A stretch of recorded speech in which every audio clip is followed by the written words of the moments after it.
Good afternoon. Welcome back, everybody, to the B&H virtual event space. You know what time it is. It's day number 3 of Cliff Pickett in the house. What's happening, Cliff? How you doing today? I'm doing pretty good, Scott. Thank you so much, man. It's been a wild ride these last 2 days, and now we're hitting the home stretch. That's it. That's it. We're in the home stretch. For a second, I thought you were going to say, it's been a while since we saw you, and I was going to chuckle myself. So, Cliff is going to be talking a little bit more about Adobe Lightroom today. So, if you didn't know that, surprise, we're talking Lightroom. He's got a wealth of knowledge about that stuff. So I hope you guys take advantage of him being here on this final day that we're with him until we see him again. Get any questions you may have in. If you're using the Zoom feature, use the Q&A chat. You can ask any questions on there. If you're on live stream, Facebook, that kind of thing, you can use the comment section. Otherwise, he's going to be talking about some top secret tips. I know you're got your timer up and ready to go, and so I don't want to squeeze you for any more time, Cliff. So take away the floor. I'll see you in a little bit. Cool. Thanks so much, Scott. I appreciate it. So yeah, hidden Lightroom secrets, tips, all of that. This is truly going to be a wild ride. I have over 100 tips, and I'm going to try and get through as many as possible within this hour. We might go a little bit over, but I am going to literally fly through these. So just to give you guys a heads up, just so you know, reach out, shoot me an email. You can ask questions in the chat too. I might be a little bit harsher on the questions we answer because I'm going to move really fast. This today is going to be a really special presentation. I don't think you've seen anything like this before. I'm already talking fast. I know there's so much to cover. When I watch YouTube videos and stuff like that, I usually put it on 1.5x or 2x. It probably sounds like that already. I'm from New York. We talk fast, but this is going to be even faster. And here's the reason why. I want to show you guys. I'm going to share my screen fast. Share my desktop here. Okay, so I want to show you all of these tips, and we only have an hour to do it. And the reason why I'm doing it this way is there's not enough time to walk you through everything. What I'm trying to do is expose you to what's possible inside of Lightroom. So what I'm talking about are blind spots. So blind spots are the things, we all have things that we know, right? We know that we speak English. We know that we can drive a car. And there's things that we know that we don't know. I know I can't speak Russian. I know that I can't play basketball for the life of me. But the problem is when we talk about editing, workflow, digital asset management, all of that, we don't know what we don't know. So that's what today is all about, is showing you the things that you might not know. And this goes from absolute beginners to the most advanced people, like literally everyone who's considered them experts, everywhere in between, working professionals, newbies, all of it. There's going to be something in here, I guarantee you, for just about everybody, for literally everybody. They're random. They're not in any specific order. And I did that for a specific reason.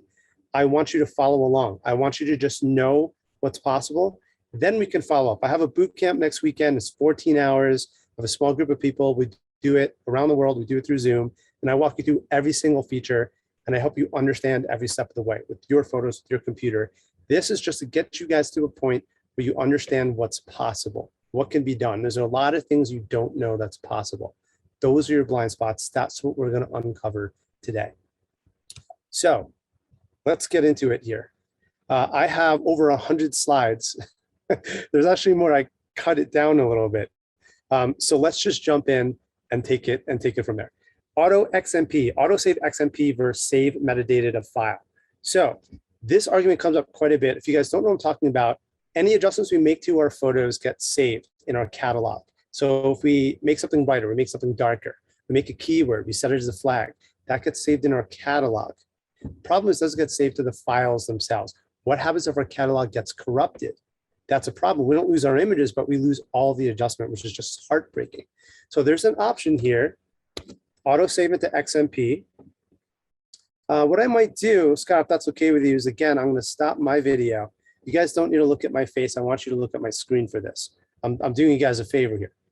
I'm actually going to move this to the bottom of my screen too.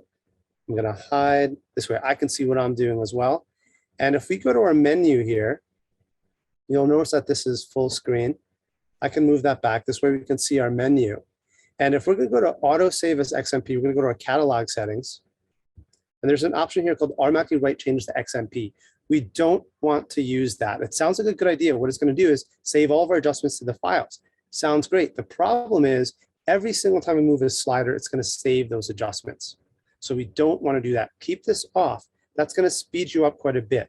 What you do want to do, though, is when you're done with your adjustments, You can, let's say you're working on the folder for a day or a month or whatever it is.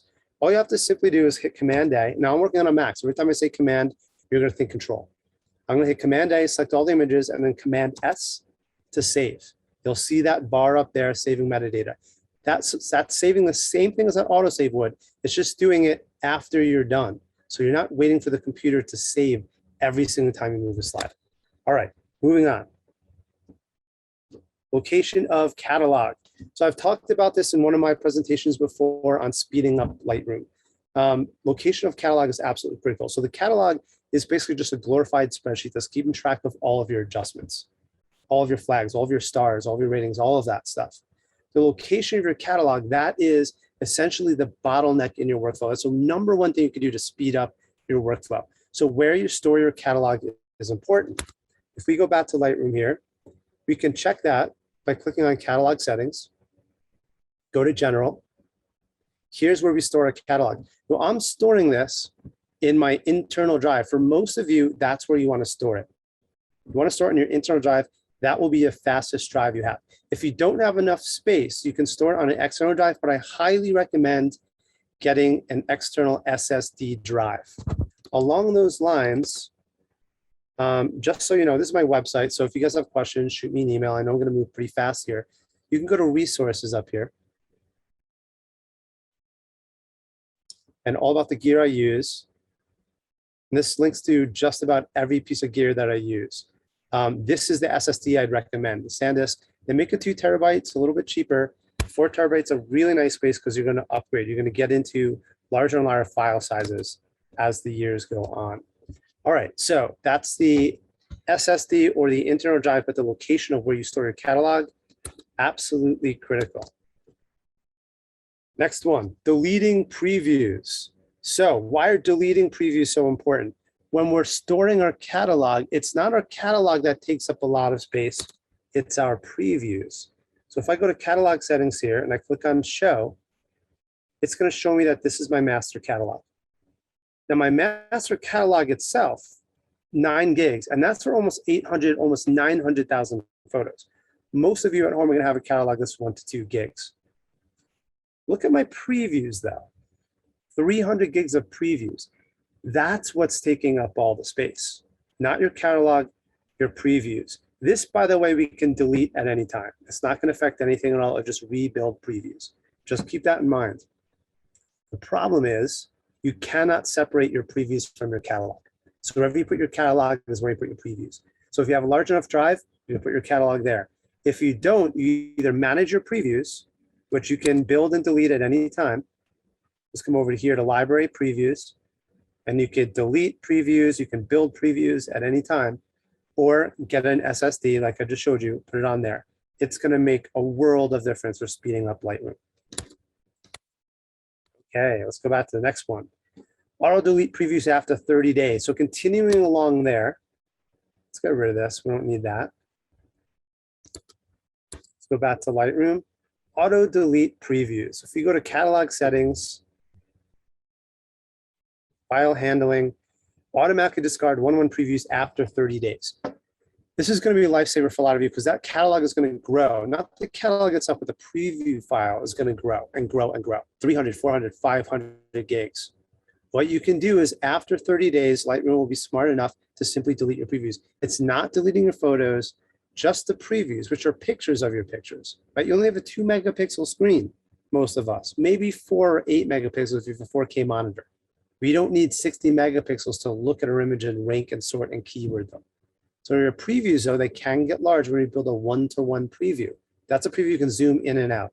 So after a month, it'll just discard it. It'll delete that preview. So we're into our preferences here. We're going to go to performance. Now, performance, there's a lot of things that we can customize here, but your cache is one of the most important things that we can do. Typically, I think by default, it's like 5 gigs. I would recommend increasing it to between 30 or 40 gigs. I've increased mine to 50. You want your cache to be roughly around the size of an average day's shoot. If you're going to sit down and work on a day shoot or weekend or trip or whatever it is, you want your cache to be roughly around the size of that folder. So what your cache is basically temporary memory.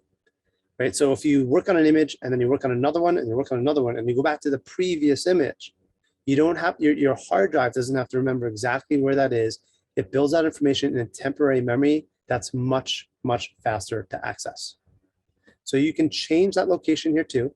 Here I have my internal drive again. We can separate out our cache from where our catalog is.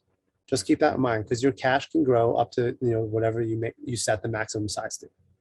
Right. So what I would recommend though is change your cache to your fastest drive you have available. Next one. Change metadata time. So these are random. I'm doing this to keep you guys on your toes. I'm doing this to keep me on my toes too.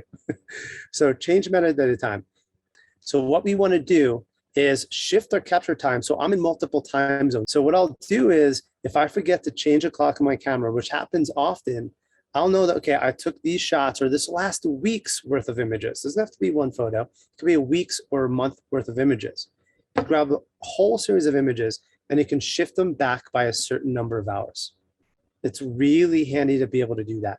If you have images that are scans, for instance, I work with a lot of students one-on-one doing private consulting. They're working with scans or building a family archive. You can change the images to a specific capture creation date as well. But I think the most useful is for most people is just to be able to shift the hours a few hours in each direction. What a lot of travel photographers do, if they're very smart about it, is they'll put their camera on Greenwich Mean Time and they'll simply shift their camera after the fact, the images, based upon what time zone they're in. So there's a lot of features there. A lot of people don't know that you can do that. All right, shortcut for shortcuts. This is an important one. So I'm going to mention a lot of shortcuts, and I already know that a lot of you aren't going to remember, and you can try and write it down. Don't worry about it. If anyone wants this presentation, shoot me an email. Just Google my name, Clifford Pickett, it's cliffordpickett.com. I'll send you the slides after. So don't worry about that. It'll be an ebook that I can prepare for you. But if we want to have a shortcut for shortcuts, the best way to do it is you're asking a question to Lightroom. So command ? is going to bring up a shortcut for all your shortcuts. If you want to get to a point where you want to know what Lightroom can do, what the capability of Lightroom is, this is a great resource to have available at your fingertips too. Now remember that it says library shortcuts, because I'm in the library mode right now. If I go to develop, and I hit command ? as well, that's going to bring up my shortcuts for the develop module. So it's module specific. All right, moving on. Help button in menu. So if the shortcuts isn't enough, you want to know how do you do something. Like I mentioned command S to save the metadata out to file. You can come up here to help, and I can literally just type in save. And it'll show me all the things that I can do to save. Save metadata to files right here. And the cool thing, this is one of the best implementations I've seen from a help feature, is it'll tell you exactly what menu dropdown it is. And the cool thing is it shows you what the shortcut is as well. So command S to save. Really, really handy to have. Catalog default upon startup. This is something that tricks a lot of people up. So let me give you an example. We're working on a catalog and we spend a year working on it. And all of a sudden our hard drive unplugs, we have a problem with the hard drive, and Lightroom's like, hey, I can't open up this catalog. Would you like to start a new one? You're like, yeah, okay, whatever. Then you start working on that new one. Then you don't know which catalog you're working on. That's the biggest disaster, because you make adjustments to the same photos in multiple catalogs, it royally messes up your digital asset management system. Lightroom gets completely confused. So here's what we want to do. We go to catalog, Lightroom Classic, we're going to go to preferences, go to general over here, and where it says default catalog, by default, it's going to say load most recent catalog. We absolutely don't want to do that. That's what's going to get you in trouble. It's just going to load whatever catalog you used last. Instead, you want to find your primary catalog. I actually name mine master catalog. You'll see that up here. And then you'll locate that and you'll say, every time you open up Lightroom, only open up this one catalog. Now, this is really important when I set my students up for working with multiple computers. So they'll have a desktop at home, they'll have a laptop that they bring when they travel, or if they go away for a week or they go to work or whatever it is, they want to use one catalog. I highly recommend using one catalog. This is how you do it. You put that catalog on an SSD, an external drive, solid state, so it's super fast. And then you tell both computers, as many computers as you want. Now, actually not as many, because Adobe only lets you use 2 computers. But you send both computers to automate only opening up from that one specific location. And that's how you do it. Every time you click on Lightroom, it knows where to open those files or knows which catalog to open up. Saving catalog on close, location, and frequency. So we can set this up. So if we go to catalog settings here, general, backup catalog. This is actually relatively new. The first few years that Lightroom existed, it would save it before you opened, or as you open. I don't know why, it sounds crazy now. So as you close, in other words, you work in Lightroom, and then you want to save all your adjustments to the catalog. You want to save that catalog itself. Every time Lightroom exits is a really good strategy to have. You can say once a day too, that's totally fine. You don't want to do once a week or once a month. Ideally, every time Lightroom exits, or at least once a day. You can cancel that, so don't worry about that. You can also change the location for which it stores. So yesterday I did a whole presentation on how to put your entire workflow in autopilot to reduce the entire workflow down to literally one click. What we do is when we're saving our catalog out to file after we work on them, we save it to a location that's on a shared drive like Google Drive or Dropbox. Both of those, and there's others, will automatically save that file in the background to a cloud service. So you have an instant backup of your catalog, and it's automated. All you have to do is quit Lightroom and it knows what to do once it saves it to the right place. Everything's on autopilot from there on in. Now, don't worry about knowing how to do it. I can walk you through it. That's what the boot camp is for. I do a lot of private lessons. I talked briefly about it yesterday in a presentation I did on putting a workflow in autopilot too. Or just reach out and ask questions. But this is just to let you know, this is the best way to set this up. Raw defaults. This is a relatively new feature here. If we go to preferences and we go to presets, this is, I think, in the last couple of years, Adobe announced this. So there's something new called Adobe defaults. Now what Adobe default is it's actually a really clever implementation from Adobe to try and normalize or standardize colors across the board. So whether you're shooting with a Canon, a Nikon, or Sony, it tries to create a color palette that is as close as possible to being standardized so you can expect colors to be a certain way. If, however, you want to change this, I actually recommend putting it on Adobe default. The colors look great. What we're talking about is how you interpret colors. When you're shooting a raw file, this only is for raw files. When shooting a raw file, you're not shooting colors, you're shooting data, zeros and ones. Every software is going to interpret that data slightly differently, including your camera to create the JPEG. So Adobe is saying we're going to standardize that color interpretation. If you want to maintain your camera color interpretation, camera settings, and then it will respect the camera settings. So if you put it on vivid, if you put it on landscape, you put it on portrait mode, and you like that interpretation of the colors, Adobe will represent that as close as possible. You also have this option to override the global settings and choose a specific camera. So for my Sony, I'm going to do this camera setting. And for my Canon, I'm going to say Adobe by default. Right? It's pretty cool to give you the options to do that. External editing, PSD versus TIFF. Now, this isn't that big of a deal, but it is worth noting because I get questions quite often. So we're back in our preferences panel.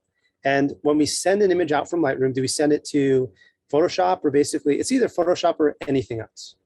So what I like to do is to help me distinguish whether I sent an image to Photoshop or I sent it to another program like Luminar or something like that.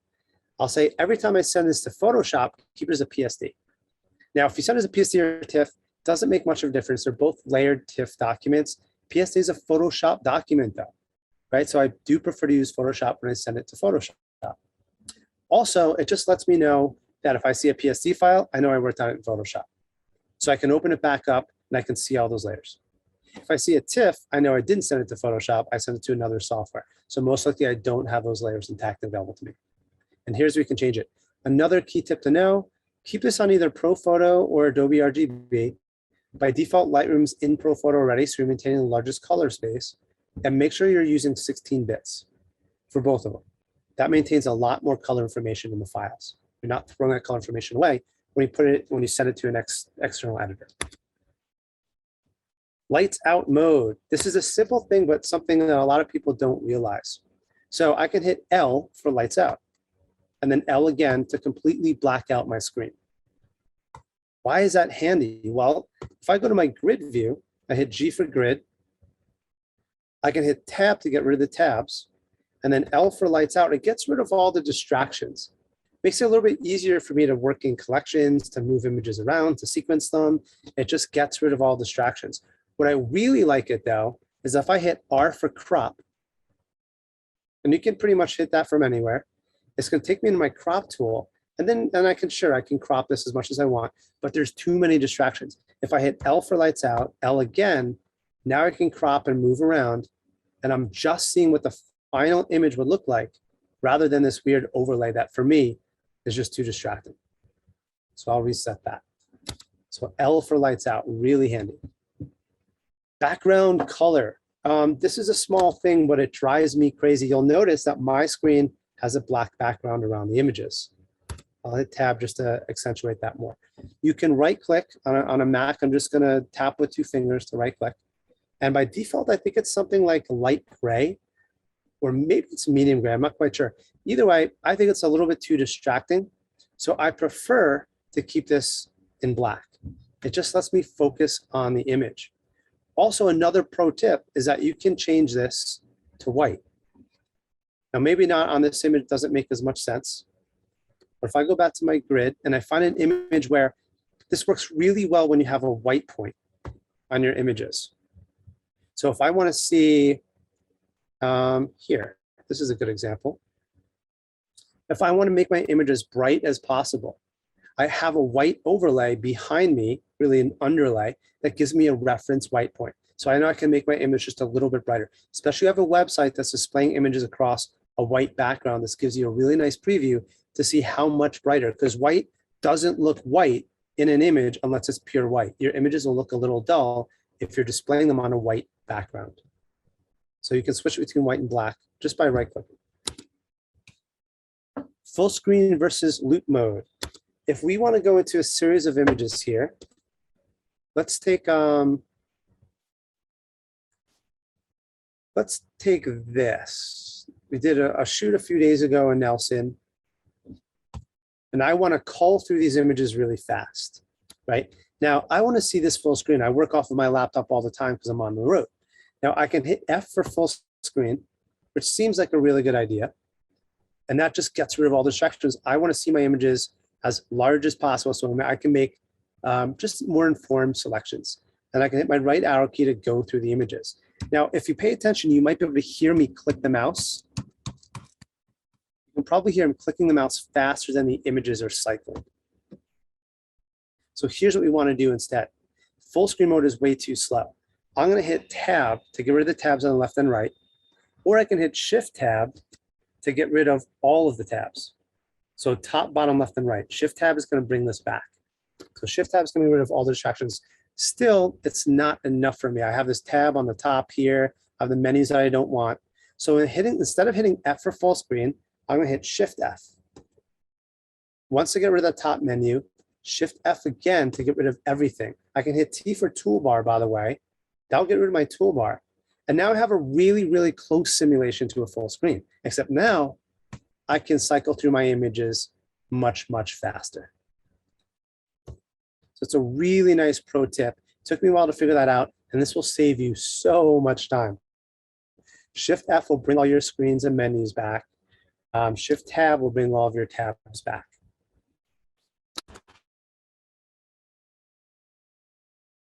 Different, my most recent open app.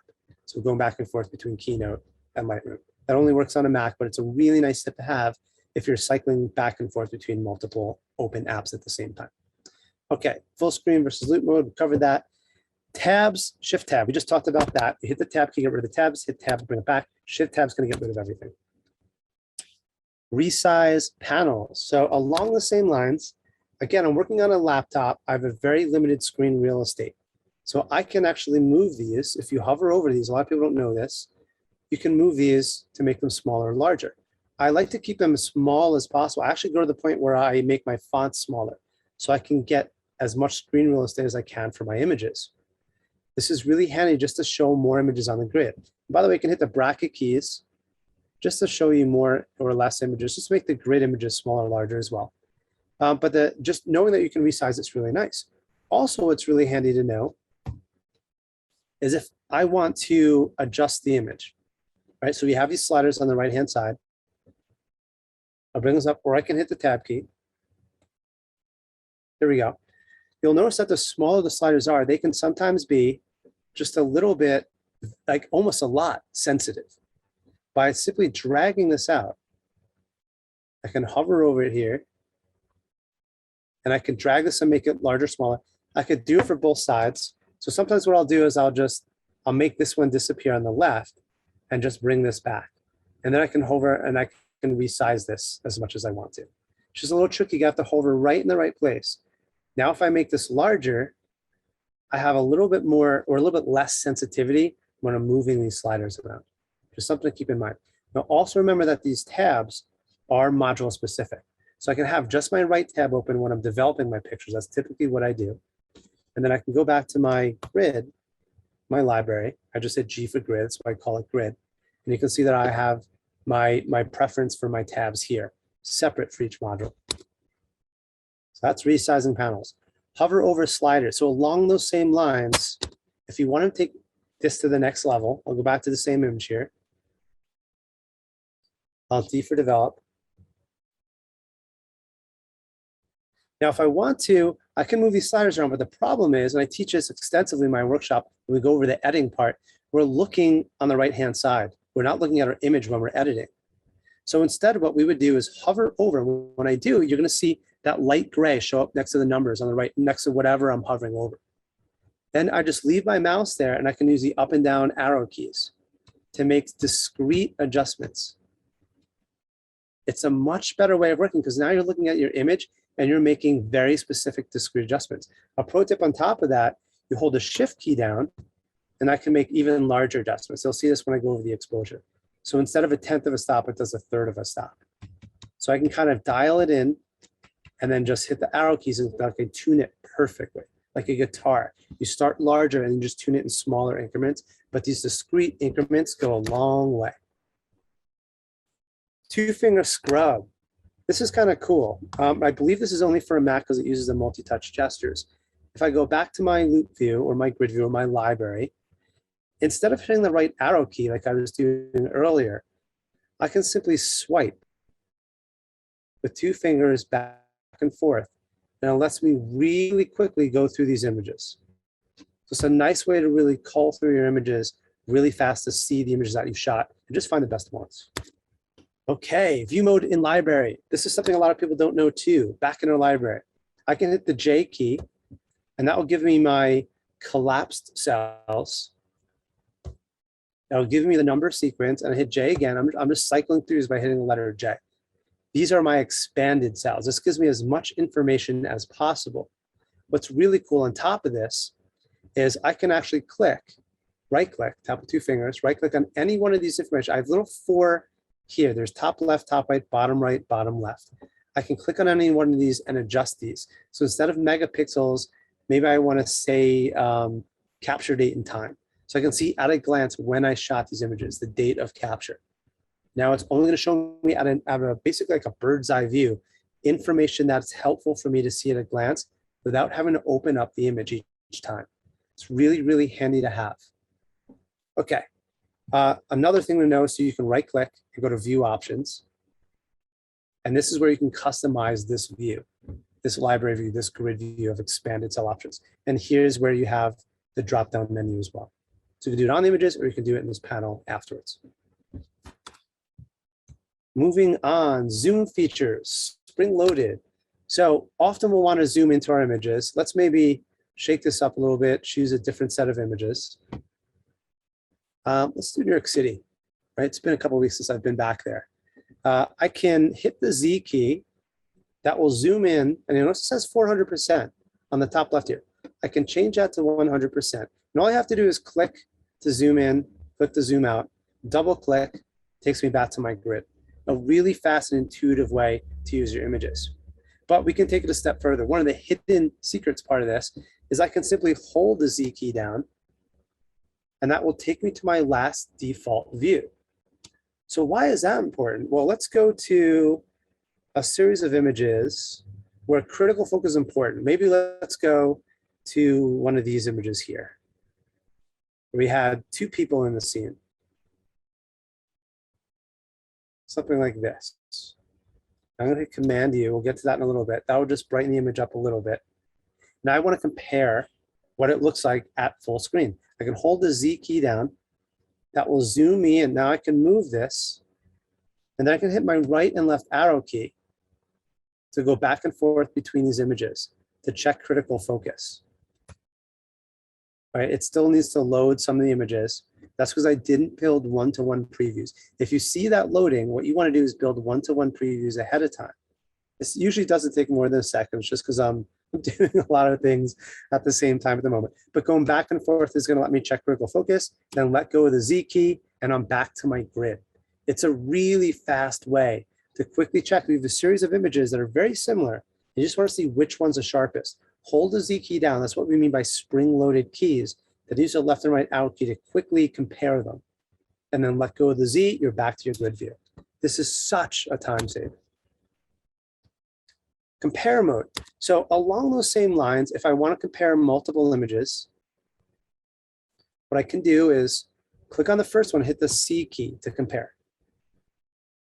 And then I hit the Tab key to get rid of those tabs so I can see full screen. And a lot of people might know that this is possible. You can compare them and see your images. And you can even, what's cool about this is you can zoom in and out.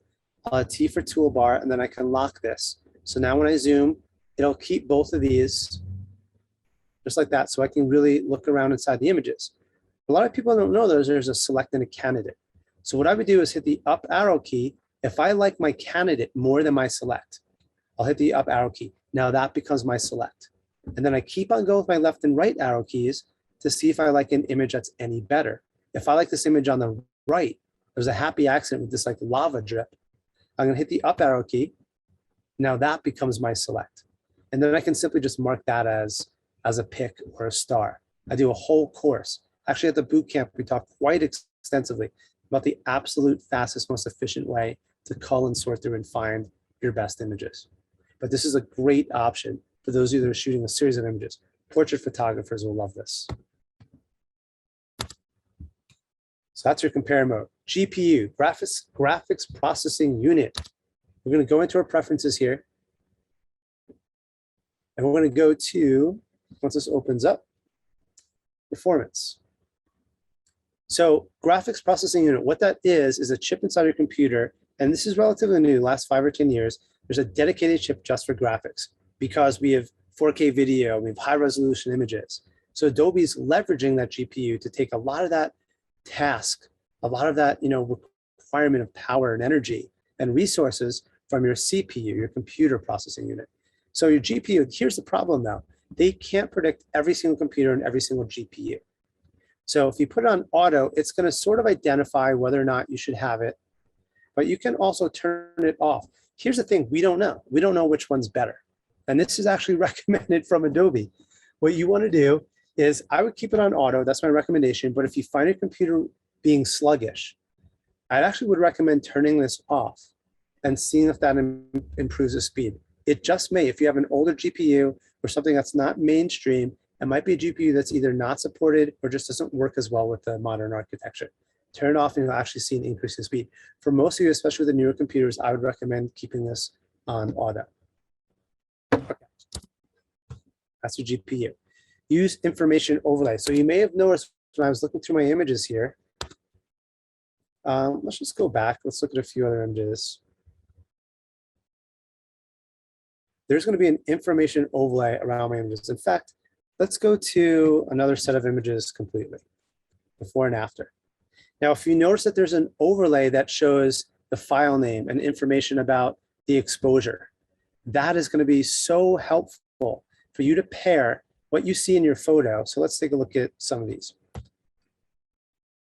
If I hit I for overlay, that's going to disappear, I again, and then I again. It's going to cycle through multiple overlays. Why that's helpful is now I compare what the image looks like to the settings that I used. So I know that I took this at f16 at 2 seconds at 160 millimeters. If I see something that's blurry, I know, wait, I probably used it too slow of a shutter speed. Right? It's really handy to be able to see that. So these are some before and afters when I go through during the boot camp, how to edit, how to master edit your photos, leveraging psychology rather than just understanding the tools. Understanding what actually makes people prefer one image versus the other. So we talk about the psychology of editing images, but that information overlay is really handy. To access that, you're going to right click. I'm going to go to view options.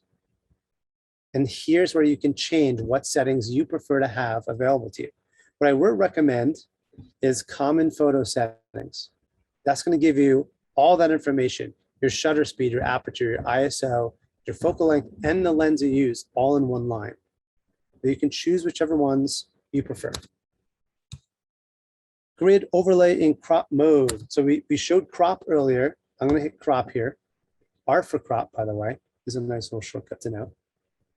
If you don't know that, a nice little tip is you can hover over any one of these icons here, and it will wait a few seconds. Just be patient. It'll tell you what it is, because sometimes you can't really tell from that icon, and it tells you the shortcut as well. Now, if I hit O for overlay, that's going to turn my overlay on, and I can keep on hitting O, and that will cycle through different overlays. Right? This is the Fibonacci sequence, really handy to have. Look it up, the golden mean.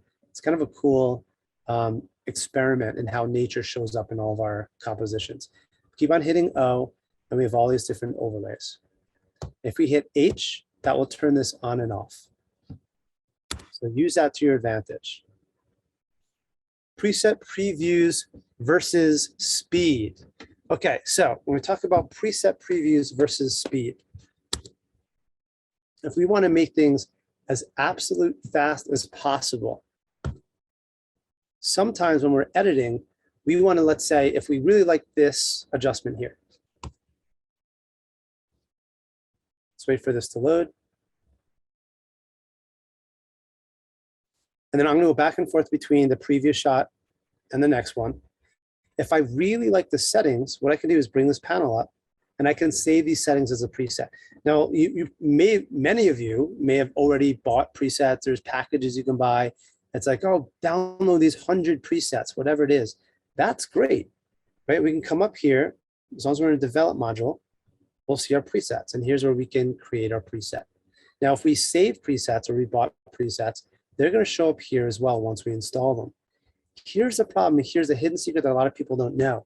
The more presets we have, you'll notice as I hover over these presets, it's going to start taking on whatever the color, whatever the preset is designed to do. It's a preset preview. So on one hand, it is speedy because it allows you to give a preview before you commit to that specific preset. Here's the problem. How does this work? How does it do it so fast? When we hover over, it's going to show us what this preset does. It does it because it builds it ahead of time. So if you have 1,000 presets, you're going to have 1,000 thumbnails for each image. It makes it longer and longer for your images to load. So go back to this tip, this hidden secret.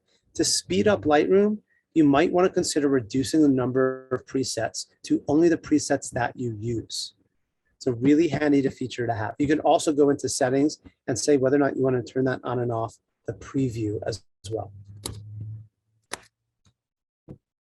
Smart previews versus originals for editing. So why would we use smart previews? Why would we want to use originals? Right? Am I talking too fast, by the way? I feel like I'm just literally like lightning speed talking. If you guys have any comments, let me know. But smart previews versus originals for editing. I'm going to go into my preferences here. And Scott, I think it said my internet connection was unstable for a second. Maybe chime in and let me know that I'm still live. Yeah, you're still live. You're good. We're hearing you. Okay, good. I'm going to go into preferences, go to performance, and here I have this option to use smart previews instead of originals. Now, Adobe was kind enough to tell us what this really means. So if we have a 60 megapixel file, we have a really high resolution preview as well. Sometimes it's just more information our computers can handle, so it slows down, especially when we're in our develop module. So what a smart preview is a much smaller, but still raw file that we can use to edit our images. It's around 2,560 pixels on the long end. So a little bit more than 2 megapixels, a little less than 4K. What it does is allow us to use our computers a little bit faster. So we're not rendering a high resolution file. So the trick back in the day, and those of you who aren't using the cloud or don't have the most recent update, is you can simply build a smart preview ahead of time and disconnect your drive. Then you're forcing Lightroom to only use the smart previews. Then Lightroom caught wind of this and they said, well, we don't want to have people do that all the time. It's not good for the drives. So we're just going to give you this option to turn this on. And this, if you have an older computer, this is really handy to know. Click this button and this will let you render smart previews instead of the full resolution only when you're editing your file.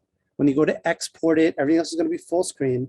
This is only to let Lightroom render a smaller version when you're editing to speed up the editing process. Import embedded and Sidecar. If you guys are familiar with a company called Photo Mechanic, a lot of event photographers, wedding photographers, press photographers are using this. Even not geo photographers that I know used to use this quite a bit because it's a much faster way of culling through. They do like a pre-sort or a pre-cull and then bring it into Lightroom, because it used to be that Lightroom is pretty slow. So if we go to our grid, and I'm going to go to my import stage here, what we can do is choose embedded and Sidecar. So what does that really mean? Embedded in Sidecar essentially uses the previews that your camera generated. When you shoot a raw file and you look at that image on the back of the camera, you're not looking at that raw image. You're looking at a JPEG preview of that raw image, roughly about the size of the screen of your camera, typically about 3 inches, 3.5 inches. It's a much, much smaller preview. So you can come over here, instead of standard, or here's where you can build your 1-to-1-2, you would choose embedded in Sidecar. Now it used to be this wasn't that big of a deal, but in the last couple of years, Adobe has actually made this very functional. So what this allows you to do is essentially use Lightroom as Photo Mechanic. It's going to use the embedded previews generated by your camera instead of having Lightroom embed those previews. Ultimately, what that means is you have lightning fast import speeds, the kind of import speeds that event photographers, press photographers need. But now you have that natively in Lightroom. They're just smaller files. Lightroom doesn't need to generate those previews for you. What you can do afterwards is turn on a feature in settings that will allow you to build the larger previews after the import. So you get the best of both worlds. Keep in mind though, the hidden secret is, one, this is available. A lot of people don't know that this is a really powerful feature if you need speed at import. 2, you'll get the high resolutions on the back end. 3, you can only do this at import. You can't do this after the fact.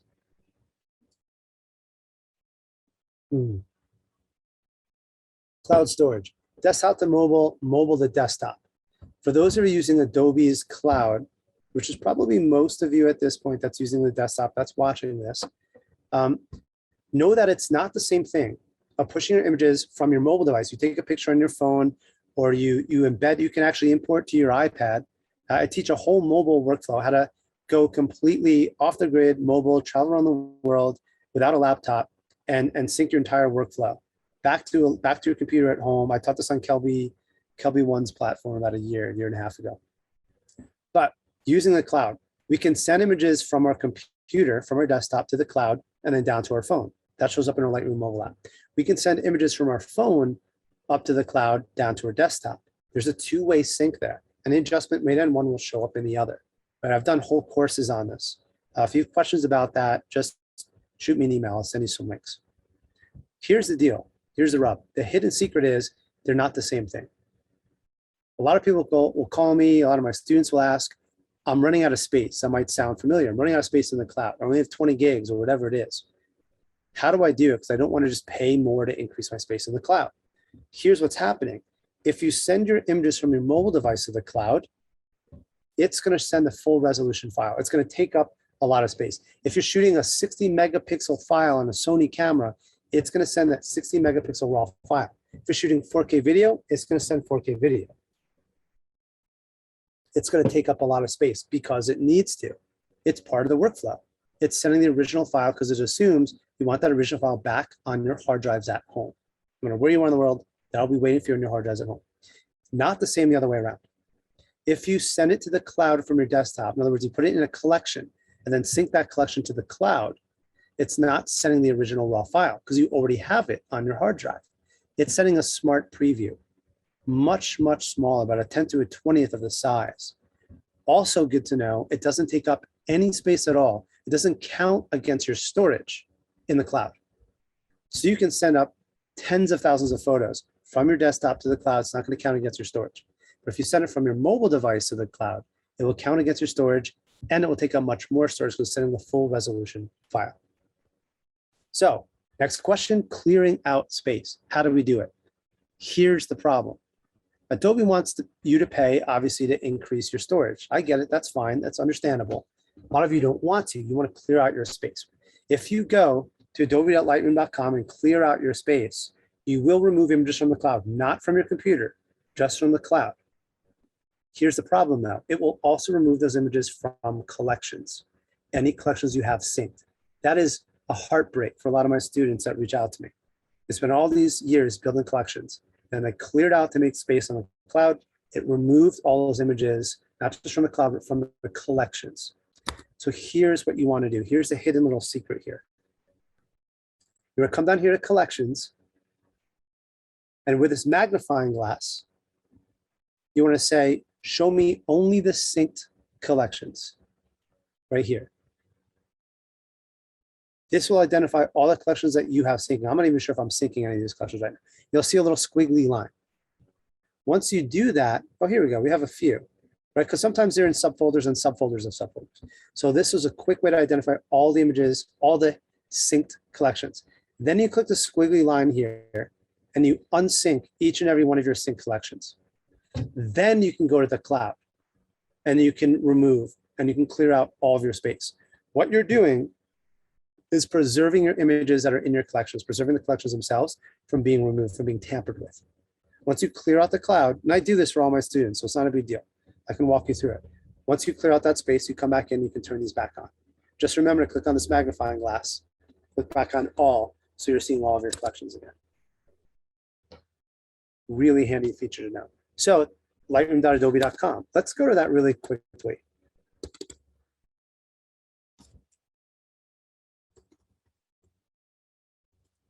It'll ask you to sign in if you haven't signed in before. Now, just a tip here is know that it exists. This is the web version of Lightroom. A lot of people don't even know it exists. You can log into any computer anywhere in the world and access and edit with just about almost all the feature parity you have on your desktop app.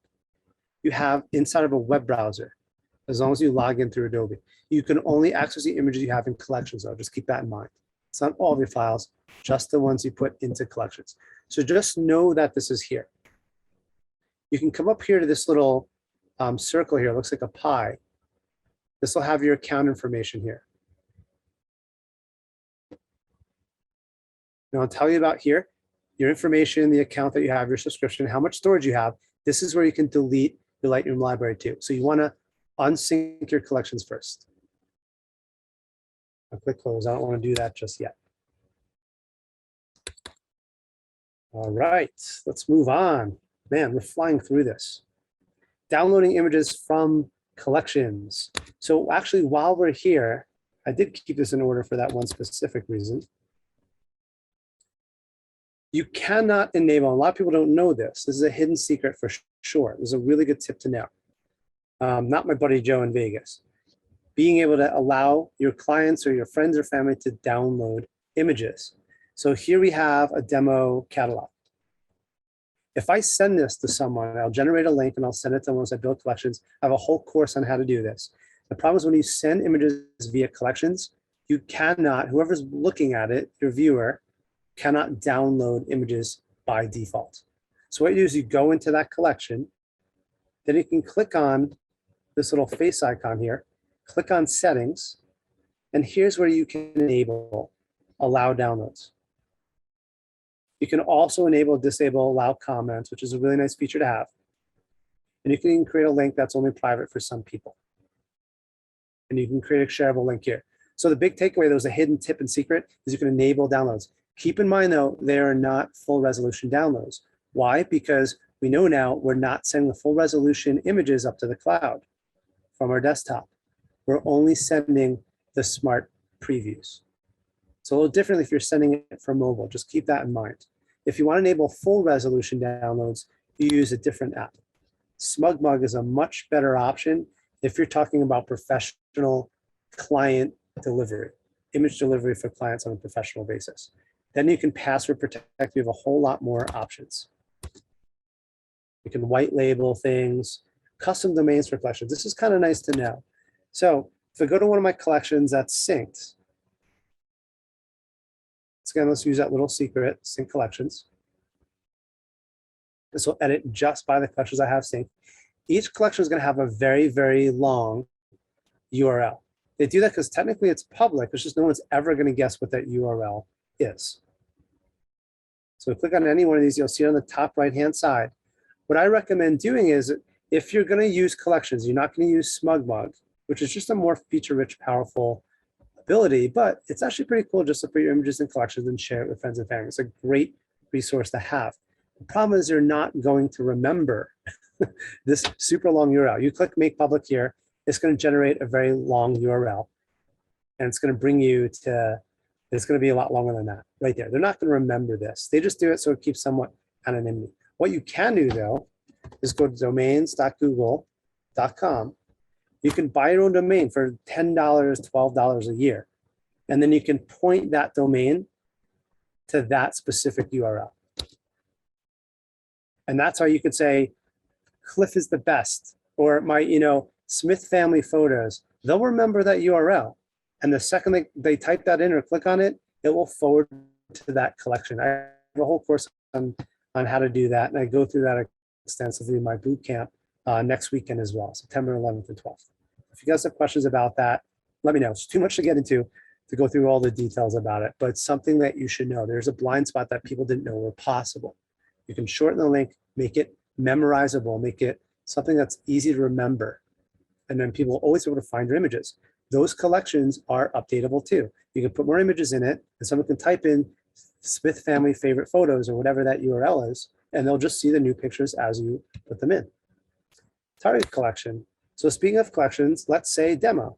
I can right click, make this as my target collection. Then I can go through some of my other images here. And this is handy for, let's say you're building a website. And I'm going to say, these are all the images that are my landscape shots I want to consider for my website gallery. Or if I'm doing a presentation for B&H, and I want to demo a bunch of images. Anytime I come across an image that I want to use for my demo, all I have to do is hit the letter B, and that will bring that image into the target collection. So that's how you do it. Just B to bring the image into your target collection. If you want to bring yourself to that target collection, you hit Command B, and that will bring you, that will jump you no matter where you are, it'll jump you right to that target collection. Rebuild sync collections. So why would we rebuild sync collections? This will happen every now and again. Oops, didn't want to do that. I'll fix that later. All right, if we're going to rebuild sync collections, if you come up here to your cloud, and you're going to notice, I actually have this, it's getting hung up on 2 or 3 or 4 images for days, right? You know something's wrong there. How do we go about fixing it? You're going to go to Lightroom, Preferences, come over here to Lightroom Sync. And this is a hidden feature. It's kind of weird. You have to hover over this square here, this bottom square, and hold the Option key down. And when you do that, you're going to see 2 buttons. You can generate a diagnostic report. That's good if you're going to send this to Adobe. But here's where you can rebuild your sync data. Often this will just do the job. It's something you would never know it's there.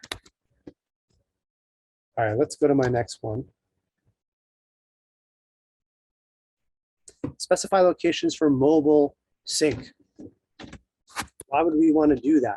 By default, Lightroom is just going to choose a folder and put your images in just mobile images. Sync from mobile device or something like that it's called. I don't remember because I changed that a long time ago.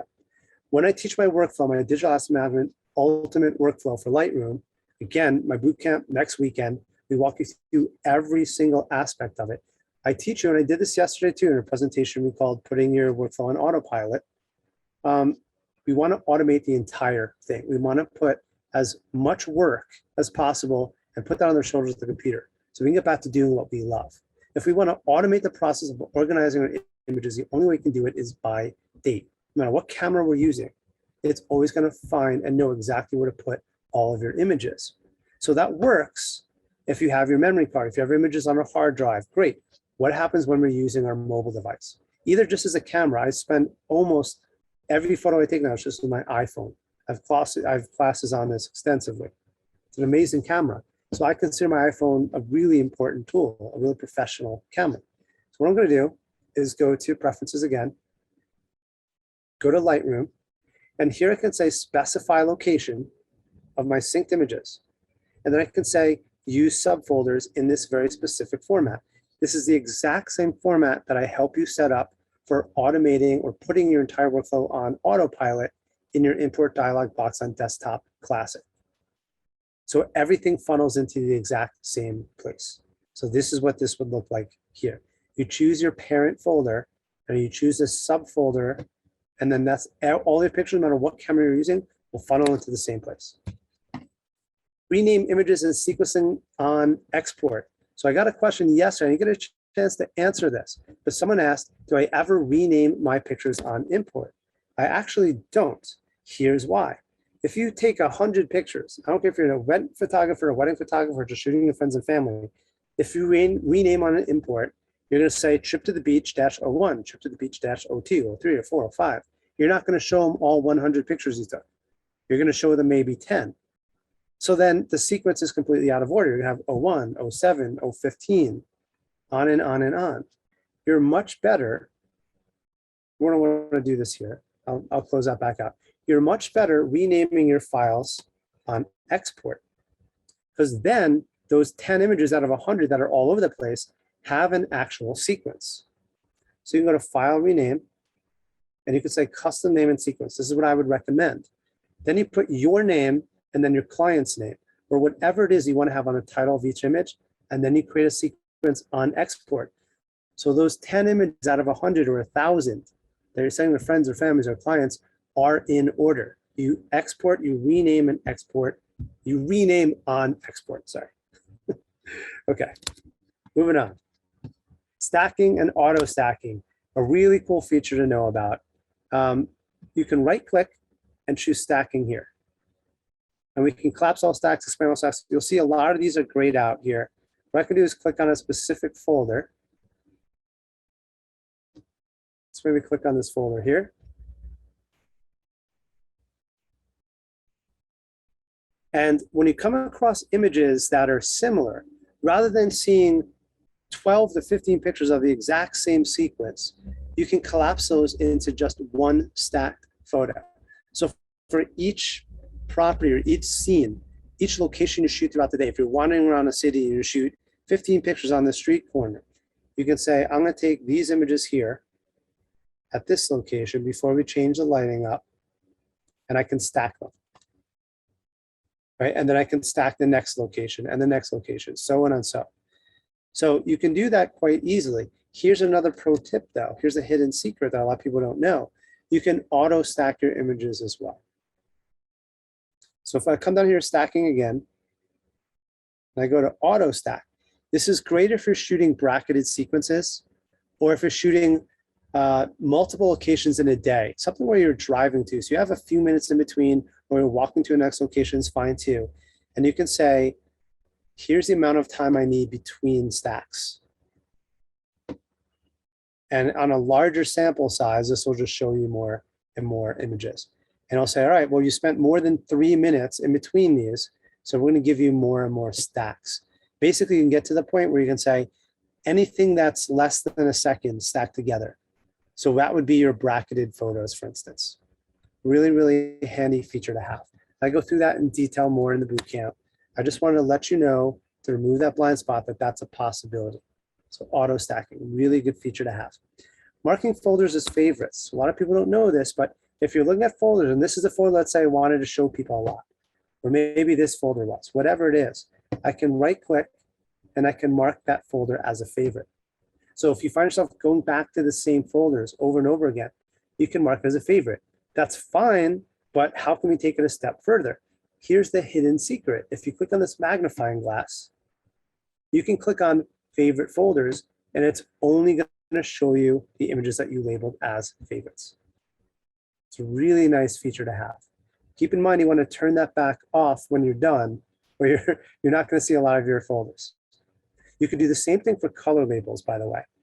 So when I work with my students, what I have them do, I have a whole workflow around this, is how to take your folder names, which is a very old school, it's not an efficient way, it's a futile way of organizing your images, and we convert them into keywords. Once you do that, I teach them, let me go back, make this all again. I teach them to label each folder that they keyword as yellow, so we can keep progress along the way. Just like this, we can right click, yellow. Once they keyword and cull, we make those folders green.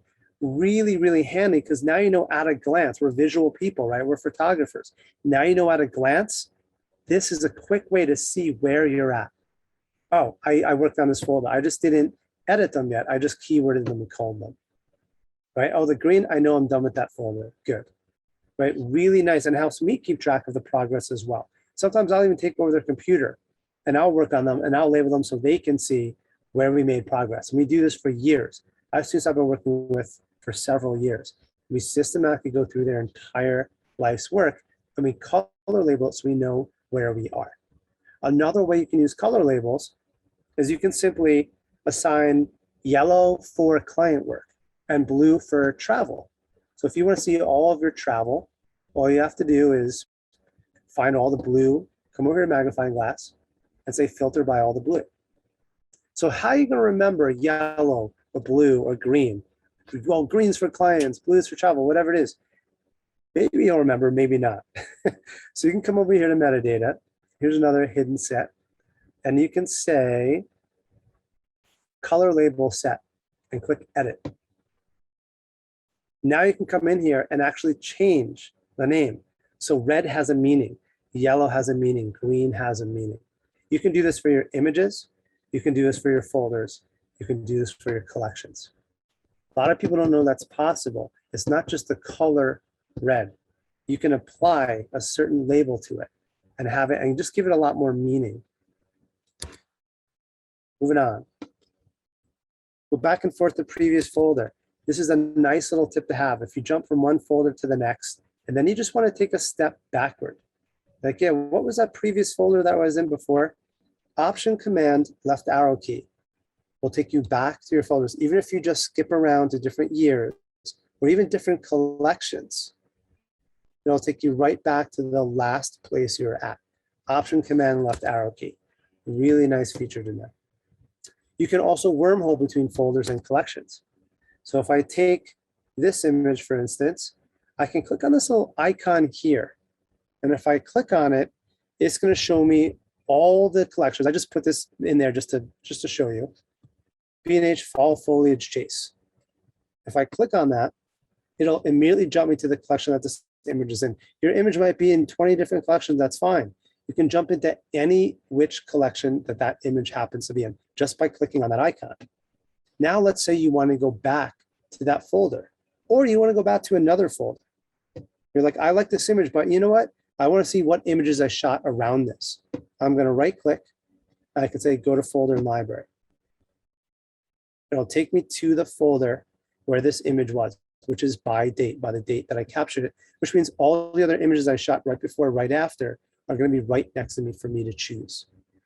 So here we go. And then again, I can click right down here and I can see all the different collections that I have. Travel Out West. Now I can wormhole or jump to that specific collection. Really, really handy feature to have. Next one. I know we're getting, Scott, I think we're almost at like that level. Let me know if we have another 5 or 10 minutes. It's totally up to you. I can keep on going. Yeah. No worries, Cliff. We got okay. 5 or 10 minutes for you, man. Cool. I just want to be respectful of your time too. I'm trying to cram in as much as I can here. We appreciate it. And guys, I know you're listening at home. You're like, he is talking like that Micro Machines guy. For those who are old enough to remember, I'm trying to cram in as much as possible to alleviate and remove those dark spots, those blind spots. Again, I go through this in much greater detail, much slower with you, with your photos on your computer. During the boot camp, I work privately. I do a lot of consulting, people all over the world through Zoom. I just take over your computer. So don't worry about exactly how to do this. I'm just exposing you to what's possible. All right, collections. Collections next to smart collections. This is kind of a cool feature. So what this allows you to do is you need to know what the difference between a collection and a smart collection. So a collection is like what we have here. We have a demo collection here. I can put images in here. I can move them around. I can just change how the order of them and everything else. Why would we want a smart collection? So a smart collection will build images based upon a certain criteria. So let's say I want to see all of my images that are from Arches National Park that are 5 stars, that are my favorites, essentially. I can come over here and say, just auto-populate this collection based upon all my images from Arches that are 5 stars. So I'm gonna say 5 stars that have the keyword, it's kind of hidden under other metadata keywords. I'm gonna say Arches. And this will show me all the images that have that keyword that has 5 stars. You can do this for just about anything. You can say, show me all the images that are 4 stars or greater that have the keyword my mom, my dad, my sister, my brother, and myself. And now you have an auto-populating collection of the specific images you're looking for. Next time I go to Arches and I mark something as 5 stars, it shows up here. Now, why did I say smart collections next to regular collections or dumb collections? The reason is if we want to automate and put our entire workflow on autopilot, we're going to build a smart collection for landscapes. Let's say I want to build a gallery for my website. I want to do landscapes. I'm going to say every image that has a keyword landscape, that's 5 stars. Great. Now, the problem is I can't sync that collection and I can't change the order of the images of a smart collection. So I build a dumb collection or a regular collection right underneath it.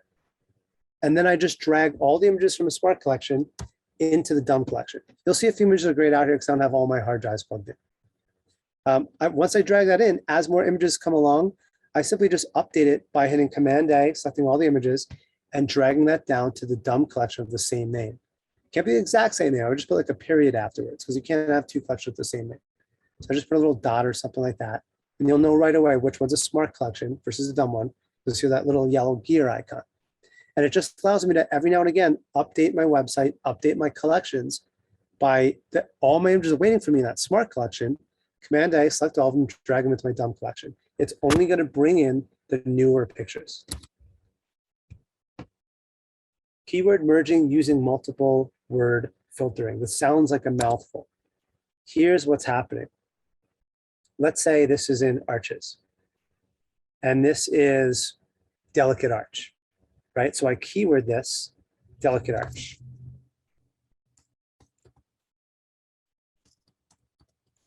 This is going to happen to a lot of you all the time. Most likely your keyword list does not look like mine. Everything should be here, who, what, and where. But as you start keywording more and more, if you don't put them in a specific place, it's just going to drop to the bottom of this list. Then you can say, all right, now I know I have to go into where. Then I have to go into North America. I have to go to the United States. I have to go into Utah. I have to go into Moab. That's going to take forever. So here's what you do. You type in delicate. It's only going to show you that delicate. Then I just type in, actually, Arches. I just type in arch. And here I'm going to find Arches and then delicate right next to each other. This is such a time saver. Then I could just drag one into the other, just like that. Such a time saver if you understood that. If you don't, reach out. I'm happy to explain that again. Or just reach out. I can do consulting. You can come to the boot camp. I'm happy to explain it. This is going to save you hours upon hours of merging, organizing, and building that hierarchy for your keywords. If you have a few minutes, I'll go through a few more.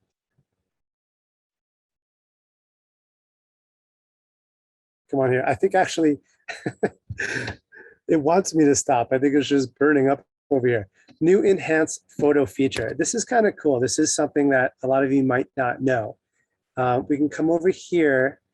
Actually, we don't even have to go into the menu because I don't even know where a lot of things in the menu because I know the shortcuts after a while. You have this option called Enhance.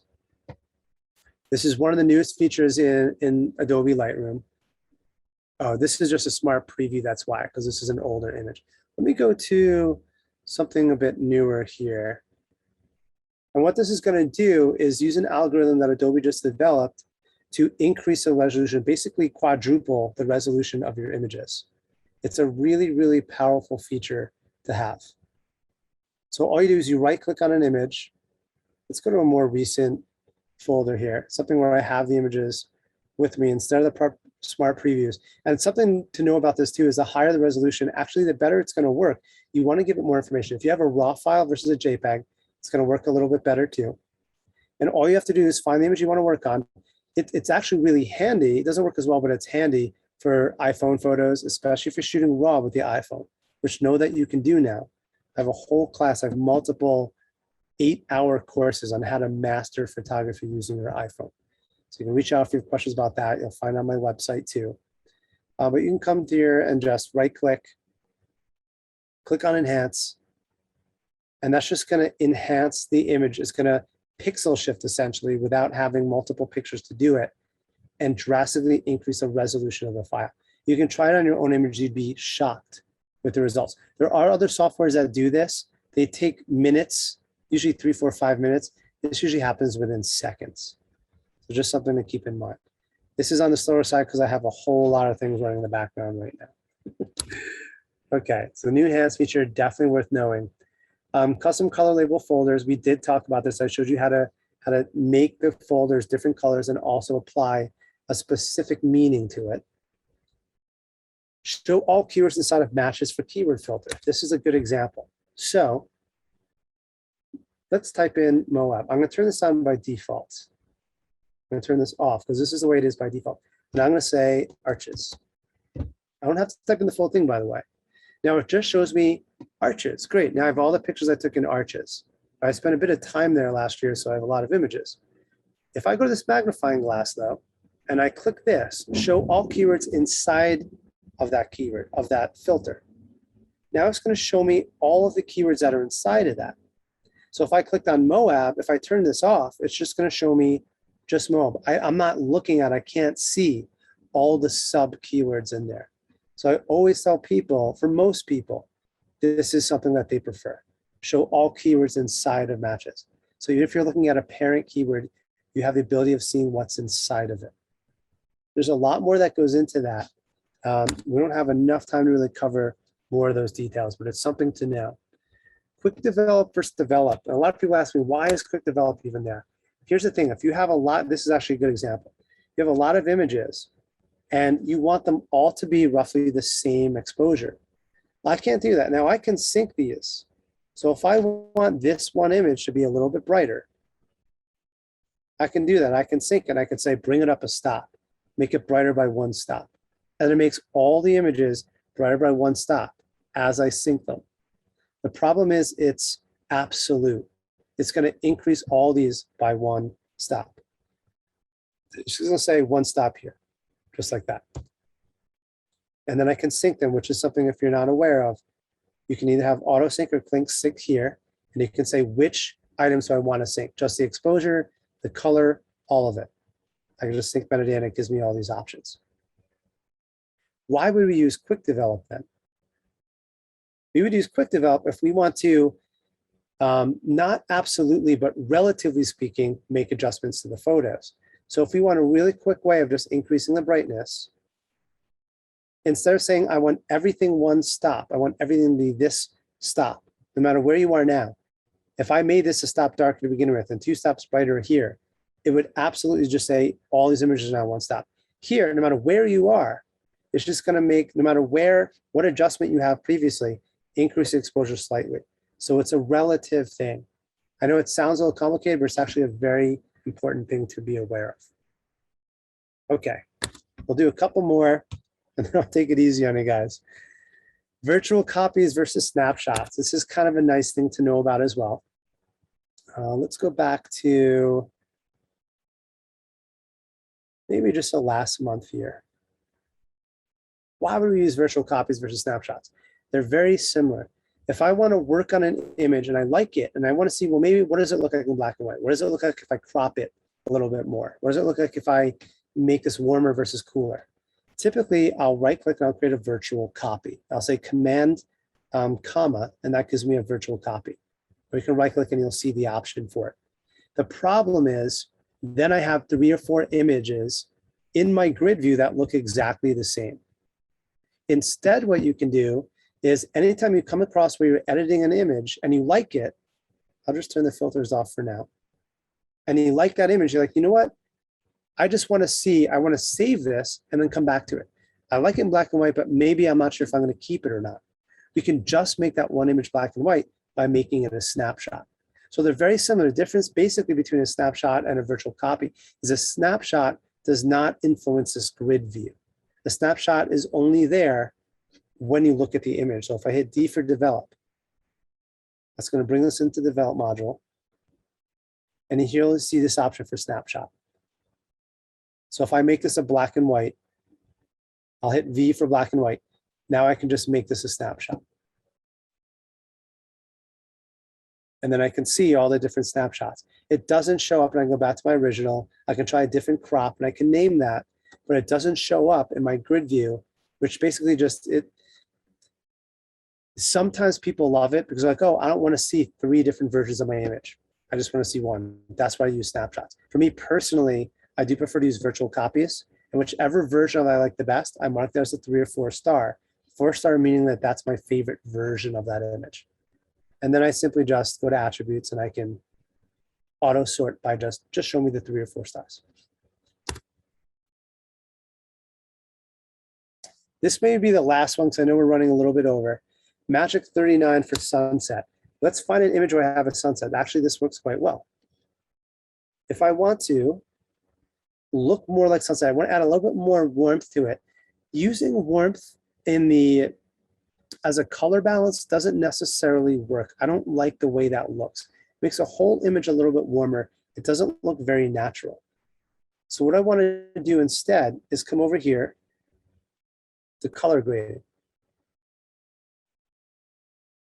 And then if I come over here to just the highlights, if you see this arrow, I can click this arrow. That will give me more information here, the hue and saturation. I make this 39, which I already did for this image, and then I can increase the saturation. So if you want to see this before and after of just this adjustment, I can turn this on and off just by hitting this light switch. You see that? It's a very different look than if you just change the color in your white balance. So anytime you're shooting a sunrise or a sunset, you go to your color grading, go to your whites, your highlights, and choose this magic number 39, and you can change the saturation. It doesn't have to be this dramatic. I just do it to really show you what this looks like. And you'll love it. It just makes your sunsets or sunrises more warm, more dramatic. More sunrise or sunset-y. Okay, I think that's gonna be enough. There's actually quite a bit more, but we did a really good job burning through as many of these as possible. So Scott, if you want to, I'm happy to stick around. If there's any questions, I'm happy to answer any one specific. I know there's probably gonna be way too many. But we made away more than halfway through, just about halfway through. Maybe we'll talk about doing some more. We can set up another time to really go through this again. Maybe we'll put another class together. But I will say this, for everyone that's watching, I know it's a lot to take in.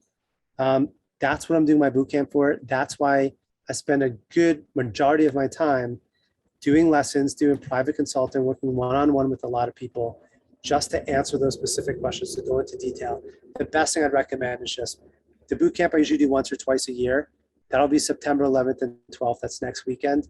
I'd strongly recommend if you guys are interested in doing this. We have a lot more time to cover this. So reach out if you guys have any questions. I'll leave you with that. I'll just bring up my website here. Just go to cliffordpickett.com. You can Google my name. You'll find it there as well. This is where you can find more information about the workshops I do. The tours we have coming up, we have a lot of fall foliage tours. We spoke about this a couple of days ago. We just take people out and show them a good time in beautiful locations. So just reach out. I'm happy to be a resource. I genuinely appreciate all the time that you guys have given me here. So thank you, Scott. Thank you, Cliff. Honestly, the last 3 days have been just, besides just a pleasure to have you here, it's been a pleasure to kind of cram in all this information. You know, I like that you started it off, you know, you're from New York, you know, as a native New Yorker myself, I'm totally with the quick talking jive of everything and that speed. I didn't even really notice that much of a difference. To really? me, that was okay, good. That was normal speed for me. But you know, like I said, that's just the New York pace. So I'm kind of used to it. And so thank you so much. We really appreciate it. You know, everybody who's tuning in, if you do have more questions, you know, Cliff is super generous and has shared his email address. So you can always kind of shoot him an email and kind of get in touch with him that way. Check out his website. There's a lot of great content. And obviously, you know, he's been talking about the boot camp for the past 3 days now. If you want to learn more and you want to get an in-depth look, definitely check that out and look into that, because he's more than happy and obviously more than capable to help, and has a breadth of knowledge on this subject. So if you've been looking into it and you've been trying to figure out, hey, how can I get better at Lightroom? How can I, be more organized? All these things that we kind of touched on just a slight little bit in these last 3 days. This is a great opportunity and an excellent opportunity. I definitely share the sentiment, Cliff. Hopefully we can get you back in here and we can kind of finish up those last sort of, 50 or so kind of tips. I know you're out on the road and you're traveling around and everything, but I'm sure we'll be able to get back together and kind of figure out a time that works for everybody, because we'd love to have you back. The presentations have been great and everybody's been really enjoying them. We've got a lot of people commenting and dropping comments in the Q&A and everything like that, saying thank you so much. So we really appreciate you being here and sharing with us all of your time. And My pleasure. For anybody who doesn't know, if you're wondering, if you were wondering about some of the hiccups in the internet, Cliff is on the road right now. He's a traveling man. So thank you for bearing with us, and dealing with that. He's in the back of a camper right now, bringing this to us live. So even more of a reason to be super appreciative to you, Cliff. We really appreciate what you're doing and being a collaborator with us here on the event space. So thank you to everybody who's tuned in over the past 3 days and watched these events with Cliff. Hopefully you've taken at least one small thing away. He's shared so much, but hopefully at least if you've gotten at least one thing, then it's all been worth it for all of us. So we really appreciate it. Thanks for joining us again. As you know, this has been another rendition of the B&H virtual event space. We'll catch you next time.